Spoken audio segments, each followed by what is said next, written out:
the other interesting question is for some members of Congress who are potentially in areas and districts where perhaps some of these detainees could be brought. And we actually, Tony, watched this speech with Congressman Doug Lamborn. His district houses the SUPERMAX prison in Colorado. He is somebody who adamantly does not want these detainees to be brought to that SUPERMAX prison, the very prison that has housed other terror suspects. Listen to what he told us right after watching the president's speech. The president did not say where those people would go.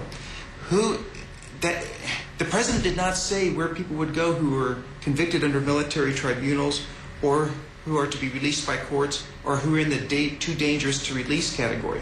So his plan today really has a lot of gaps in it. And I'm really disturbed by the lack of thinking this process out. Maybe it's a little farther out than it was before, but there's still huge gaps in the president's discussion. So I really don't see much of a plan here. He doesn't say where they will go after they're found guilty by a military tribunal.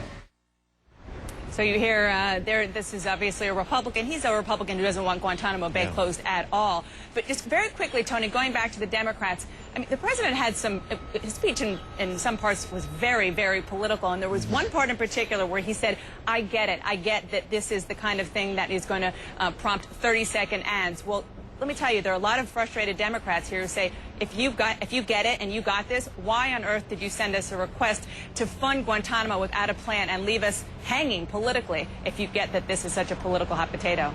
Wow. All right, our senior congressional correspondent, Dana Bash. Boy, what a maelstrom this is. Dana, appreciate it. Thank you. Thanks, Tony. The Guantanamo prison has